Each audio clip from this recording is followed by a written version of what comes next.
இல்ல உங்க பழைய சேலையை ஞாபகத்தமா எடுத்துட்டு போறோம். அது கிழிஞ்சு இருக்கு, அதை எடுத்து என்னடி பண்ண போறீங்க? பரவாயில்ல, நாங்க வச்சுக்கிறோம். என்னமோ பண்ணுங்க.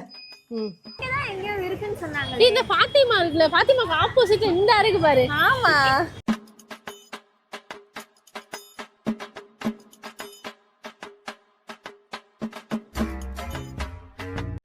இந்த மாதிரி உரசி பார்க்கும்போது வெள்ளை கலர் வருது இல்லைங்களா, இது வந்து பியூர் வெள்ளி ஜர்க்கா பட்டு போடுவாங்க. இதில் வந்து தங்கமும் வெள்ளியும் கலந்துருக்கும். அதனால தான் இதெல்லாம் நல்ல ரேட்டுக்கு போகும். சேலையெல்லாம் சேர்த்து எவ்வளோண்ணா போகும்? நீங்கள் எடுத்துகிட்டு வந்து இந்த 6 புடவையும் சேர்த்து ஒரு 65,000 ரூபாய் கொடுக்கலாங்க.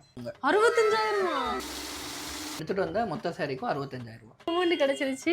நம்ம சரவணா பட்டு சென்டர்ல பழைய பட்டு புடவை மட்டும் இல்லைங்க, பழைய வெள்ளி பொருட்களுக்கும் பியூரிட்டி செக் பண்ணி பெஸ்ட் பிரைஸ் கொடுப்பாங்க. உங்ககிட்ட இருக்க பழைய பட்டு புடவையை நேரம் வந்து கொடுக்கணும்னு அவசியம் இல்லை. ஒரு போட்டோ எடுத்து ஸ்கிரீன்ல தர வாட்ஸ்அப் நம்பருக்கு நீங்க அனுப்பிச்சாங்கனாலே உங்களுக்கு ஃபுல் டீட்டெயில் சொல்லிடுவாங்க. அது மட்டும் இல்லாம நீங்க இருக்க இடத்துக்கே வந்து செக் பண்ணி பார்த்துட்டு கேஷா கொடுத்துட்டு கலெக்ட் பண்ணிப்பாங்க. All over Tamil Nadu free doorstep pickup. Saravana Pattu சென்டரோட பிரான்ச் அட்ரஸ் டீடைல்ஸ் எல்லாமே நான் ஸ்கிரீன்ல கொடுத்துருக்கேன். செக் பண்ணி பார்த்துட்டு விசிட் பண்ணிக்கோங்க.